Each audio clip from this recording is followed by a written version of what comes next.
तो दोस्तों अब हम बात करेंगे इन्फिनिटिव के बारे में कि इन्फिनिटिव क्या होता है। इससे आगे बढ़े। Very good. देखो भाई, हमने आपको बताया था कि इन्फिनिटिव क्या होता है, ध्यान से समझिएगा। हेडिंग डाले सेकंड पर आपका इन्फिनिटिव, ये सेकंड टॉपिक है आपका, मतलब इसी में ही, इसी चैप्टर के अंदर ही एक दूसरा जो मैंने आपको बताया था इन्फिनिटिव। अब जब जब इन्फिनिटिव की बात आएगी, इन्फिनिटिव का मतलब होगा टू प्लस मेन वर्ब की first form, two plus main verb की फर्स्ट फॉर्म। अब ये जो इन्फिनिटिव है कहीं तो नाउन का कार्य करेगा, कहीं पर ये भी एडजेक्टिव बन जाता है, कहीं पर ये अपने आप को एडवर्ब बना लेता है, ठीक है, कहीं पर ये जीरेंड का काम करेगा, जीरेंडियल इन्फिनिटिव, ठीक है।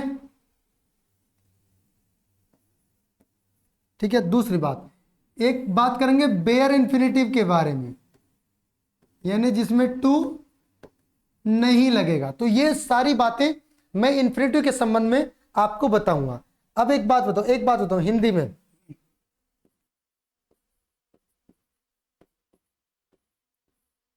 हिंदी में जो बोला जाएगा, जैसे करना, जैसे मैंने कहा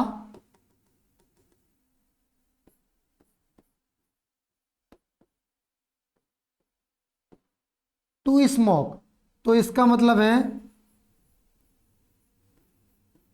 धूम्रपान करना, ठीक है। अगर मैंने कहा टू रन, तो टू रन का मतलब होता है दौड़ना। मैंने कहा टू स्पीक, तो टू स्पीक का मतलब होता है बोलना। अब गुरुजी ये तो वर्ब है, तो आपने इसको इन्फिनिटिव कैसे माना? वर्ब देखो कैसे है।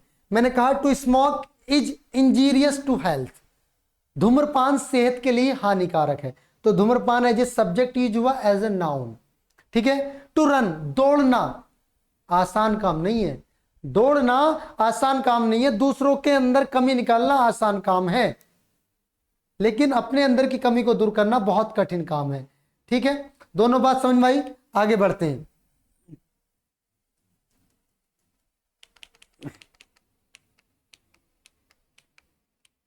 देखो भाई, अब जो इन्फिनिटिव है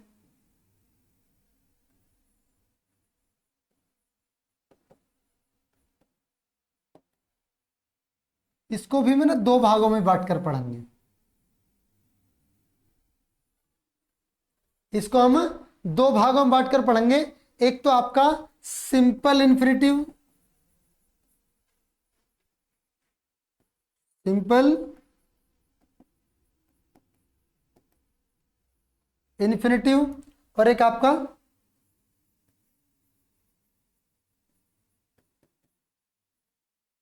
जीरेंडियल इन्फिनिटिव। अब जीरेंडियल इन्फिनिटिव क्या है और सिंपल इन्फिनिटिव क्या है, दोनों को समझ लेना ध्यान से, दोनों को देखना, दोनों का क्या मतलब है और दोनों को कैसे पढ़ना है, कहां से पढ़ना, क्या होगा, कैसे होगा, इन सब चीजों को समझो, ठीक है। देखो यहां से समझो, कलर चेंज कर लें,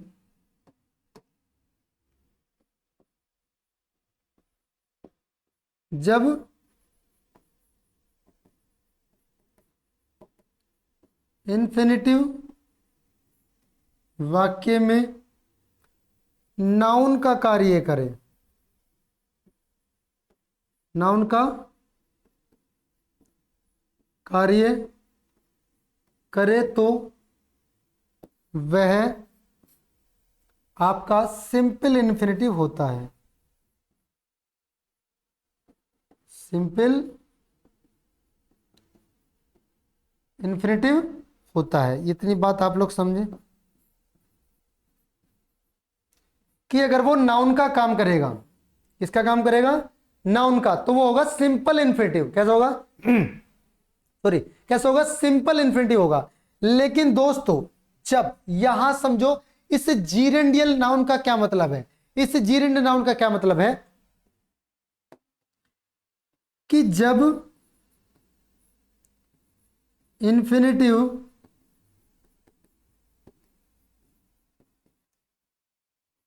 वाक्य में एडवर्ब और एडजेक्टिव का कार्य करेगा,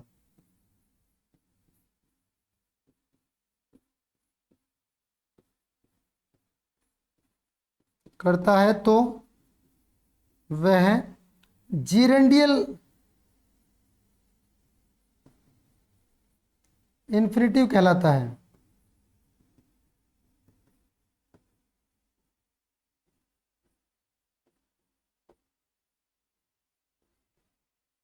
जीरेंडियल इन्फिनिटिव कहलाता है। ठीक है, ये बात समझ में आ गई। तो दोनों में अंतर आप लोगों को मोटे मोटे तरीके से दिखाई दे रहा होगा बहुत अच्छे से। देखो मैं आगे चले, अब कुछ एग्जाम्पल देख लेते हैं।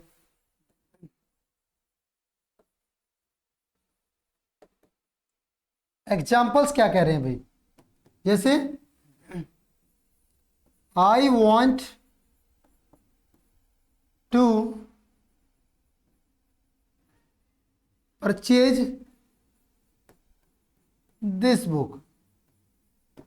एक सेंटेंस तो आपके सामने ये आ गया, मैंने लिखा to purchase this book is not so easy. दूसरा सेंटेंस। तीसरा सेंटेंस में अगर इसी के समकक्ष लिखने लगूं दोस्तों, this book is not for purchase. तीनों सेंटेंस हमारे सामने हैं। अब गुरुजी तीनों को समझा दो। हाँ भाई तीनों को समझाऊंगा, मैंने लिखे तो मेरी मजबूरी है और मेरा काम भी है। देखो आई वॉन्ट टू परचेज, खरीदना, खरीदना, तो यहां एक वर्ब के रूप में या एडवर्ब के रूप में काम कर रहा है, तो जीरेंडियल नाउन हुआ। To purchase this book, to purchase this book is not easy, तो यहां पर किसका काम कर रहा है, यहां पर किसका काम कर रहा है, ये नाउन का काम कर रहा है, तो ये सिंपल हो गया। This book is not for purchase, तो यहां पर ये फॉर आ गया, तो इसलिए यहां पर ये इन्फिनिटिव नहीं होगा। इन्फिनिटिव दोस्तों नहीं होगा, मतलब टू लगने के केस में ही इसको हम इन्फिनिटिव कह सकते हैं। बताओ भाई किसी को कोई दिक्कत यहां तक नहीं ना। अब देखो कुछ एग्जाम्पल और देख लीजिएगा।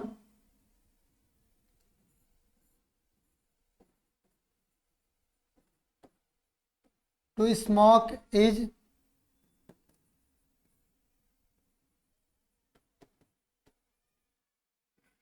Injurious to health. ठीक है, to run is very good, good कीजिएगा,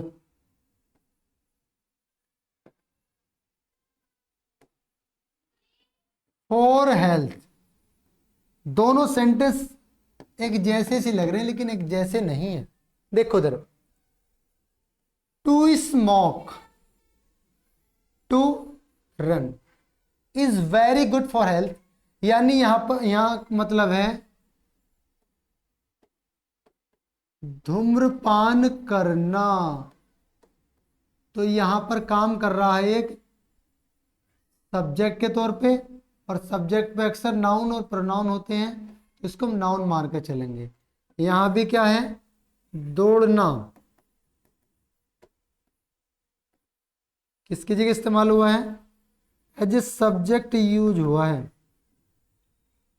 और जब ऐसे एज ए सब्जेक्ट यूज होता है तो फिर ये एक नाउन का काम करेगा। और जब ये तीनों ही कंडीशन होंगी तो ये क्या बन जाते हैं आपके,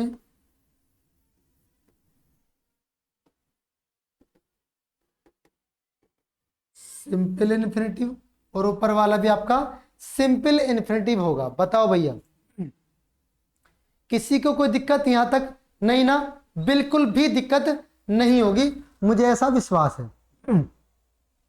बड़े आगे, अब देखो आगे दोनों बातें समझ में आ गई। अब आप लिखोगे एक rule.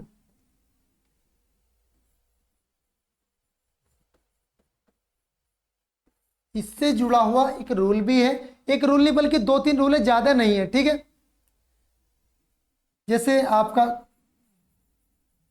Mac, hear, let, bid, see, smell, ये जो वर्ब है ना,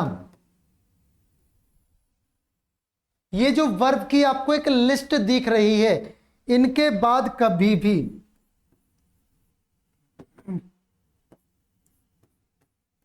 टू प्लस मैन वर्ब की फर्स्ट फॉर्म का यूज नहीं होगा। क्या नहीं होगा? टू प्लस मैन वर्ब की फर्स्ट फॉर्म का प्रयोग नहीं होगा, यानी इन्फिनेटिव का प्रयोग नहीं होगा। ठीक है, एक बात यहीं से और लिख लो, जिनके साथ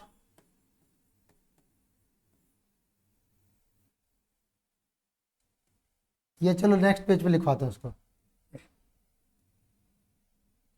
पे लिख लो,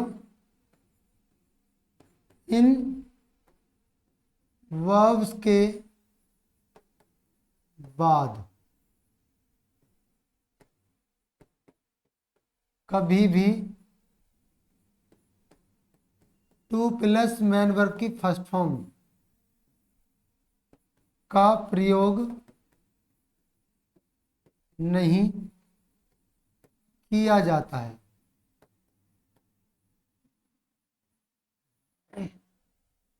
दोनों बात समझ में आई?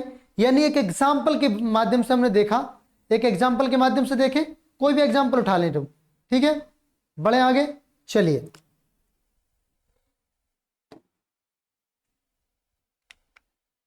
इसी को ऊपर कर लें, छोटा कर लें।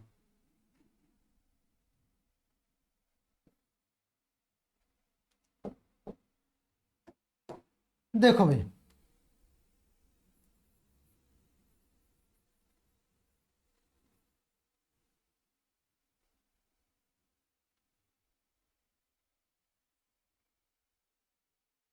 Mac to video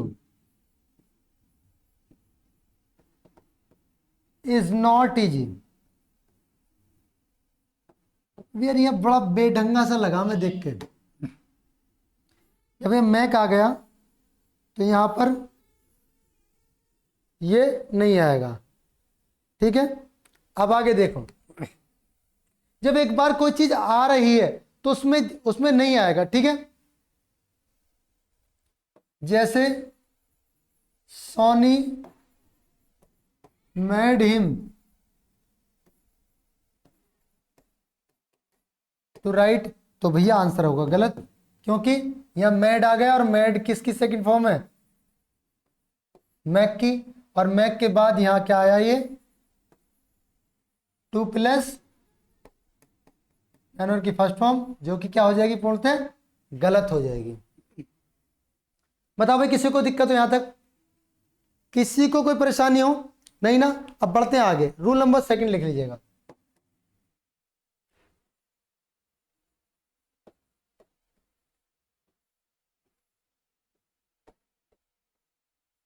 rule number second क्या कहता है? रूल नंबर सेकंड कहता है कि जब कभी भी had rather, had better, do everything. ऐसी जो लिस्ट आपके सामने आपने देखी, ऐसी जो लिस्ट आपके सामने अगर देखने को आपको मिलती है, डू नथिंग, डू एवरीथिंग, कुछ भी हो सकता है।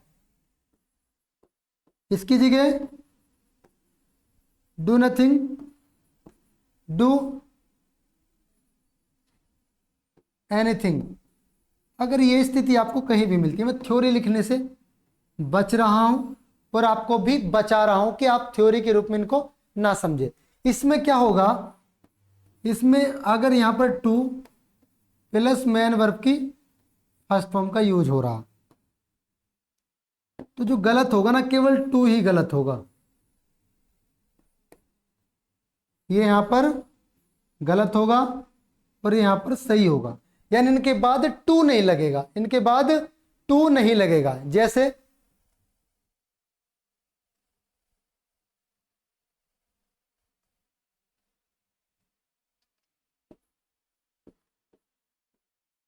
We had better to sleep, भैया सेंटेंस हो जाता है गलत। क्यों? क्योंकि यहां पर टू नहीं आएगा, यहां पर टू नहीं आएगा, नहीं आएगा, नहीं आएगा। ठीक है, या we are better,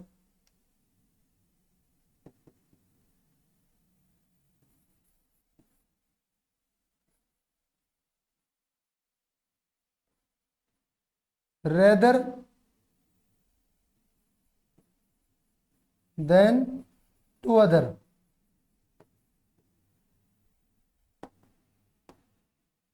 we are better rather than to go. क्योंकि मैंने रखना तो यहां पर ये नहीं आएगा। क्लियर हुई सभी का? किसी को कोई दिक्कत यहां तक नहीं ना? वेरी गुड, बहुत बढ़िया। अब देखो जितनी भी मॉडल वर्ब होती हैं, कैन, कुड, सेल, शुड, में, माइट, ये जहां कहीं भी यूज होंगी, ये जहां कहीं भी यूज होंगी, विदाउट इन्फिनेटिव यूज होंगी।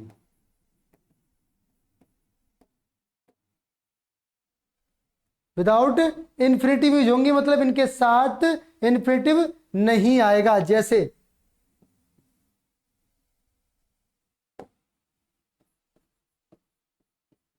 ही कैन क्लाइंब टू ट्री,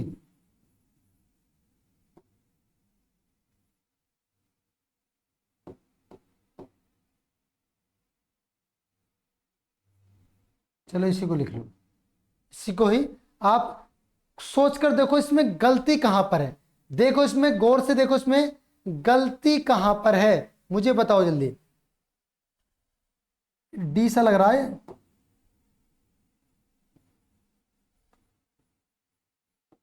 देखो उधर यहां पर कैन आया, जब यहां कैन है तो कैन के बाद टू का प्रयोग या अप का प्रयोग नहीं होगा। क्लियर? बताओ किसी को दिक्कत यहां तक, किसी को कोई परेशानी तो बताओ, मुझे बताओ। लेकिन दोस्तों एक चीज है बस, एक ऐसी अपवाद देख लो, exception.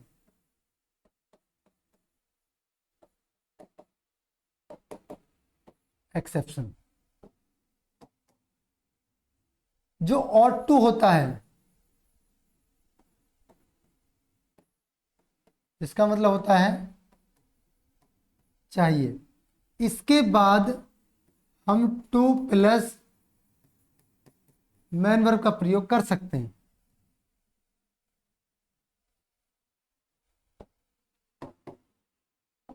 You ought to use your hand to control your voice. ये सेंटेंस बिल्कुल सही है, ये सेंटेंस बिल्कुल सही है, क्योंकि यहां पर आया ought to, तो ought to के बाद हम टू प्लस मैनर की फर्स्ट फॉर्म यूज कर सकते हैं, तो दोनों में कोई दिक्कत नहीं है। बताओ कोई दिक्कत हो, यहां तक किसी को कोई परेशानी, कुछ भी दिक्कत आपको लग रही है तो मुझे जरूर बताएं, ठीक है। चलिए तो दोस्तों आज के लिए केवल इतना ही काफी, मिलेंगे अगली वीडियो में, तब तक के लिए दोस्तों जय हिंद, जय भारत, खुदा हाफिज।